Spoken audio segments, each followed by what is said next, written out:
ville des Abîmes est un vaste territoire dont il faut assurer la sécurité et le bien-être des personnes qui y résident.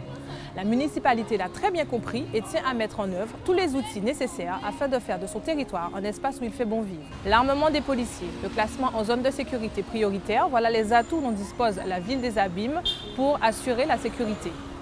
Aujourd'hui vient s'ajouter la vidéosurveillance avec 15 caméras déjà en fonction. La ville s'est dotée de moyens pointus pour lutter contre l'insécurité. Un projet qui se développe. Nous sommes donc partis à la rencontre de M. Valère Eugène, directeur de la police municipale, afin qu'il nous détaille ce projet.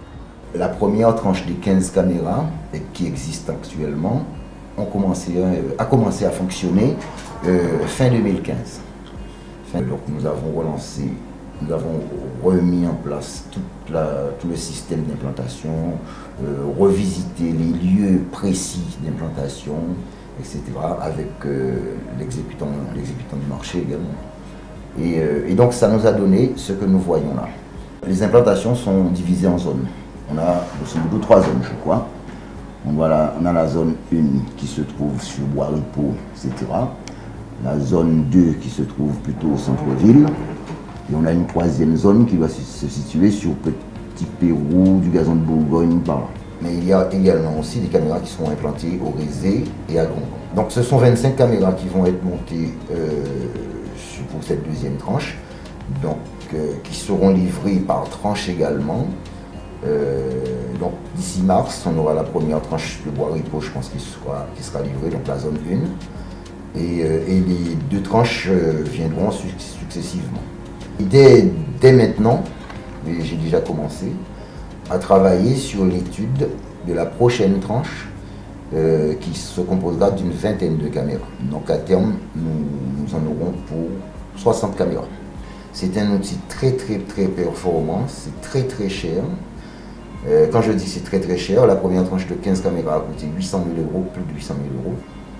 La 2e tranche de 25 caméras va coûter 1 23 000 et quelques, voilà. C'est la protection des biens, c'est la protection des personnes. Ça, c'est le premier objectif et il va de soi. Le 2e objectif, c'est aussi de permettre de voir, pas de voir, mais de permettre aux autres forces, comme je disais, de leur donner du matériel, des images en l'occurrence, pour qu'ils puissent travailler leurs enquêtes, pour qu'ils puissent avancer dans leurs investigations. Et c'est pris très au sérieux, ça, hein, partout, hein, je veux dire, y compris chez le procureur, au commissariat, chez le préfet. On compte sur nous. On compte sur nous avec ça. Ils ont suivi une formation sur site avec l'installateur et ils ont suivi pour qu'ils aient l'ambiance d'une salle de commandement. Ils ont suivi un stage de radio et de vidéo au centre de commandement du commissariat.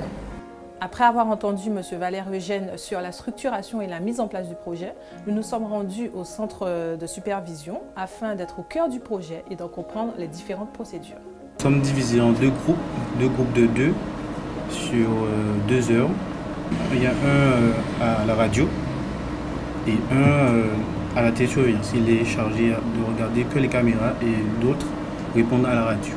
Dans la télésurveillance, on a différents accessoires. On a le clavier et le joystick qui permet de faire des rotations et de voir sur la caméra différents endroits. Donc à ce moment, celui qui est à la télésurveillance, il transmet à celui qui est à la radio pour appeler une patrouille la plus proche pour qu'il puisse intervenir. Nous, on est plutôt à l'affût de chercher, parce que des fois il y a des choses qui arrivent et quand ça va arriver, on va nous dire oui, mais vous avez les yeux par là et vous êtes passé dessus. Justement, il faut être vraiment très précis, bien regarder pour ne rien rater. Après, ça peut arriver. Il y a 24 caméras, donc on peut rater certaines choses. Mais on essaie d'être vraiment à l'affût, comme vous dites, pour chercher l'infraction.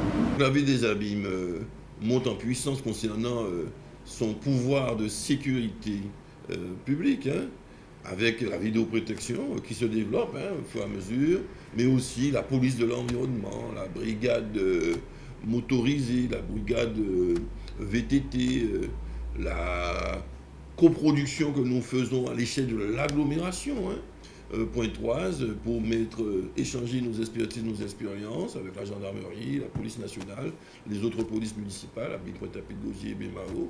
Et donc, nous sommes prêts et nous attachons beaucoup d'importance à la sécurité des biens et des personnes pour ceux qui nous concernent. Vous savez maintenant un peu plus sur ce dispositif. Sachez que les images sont conservées durant 30 jours.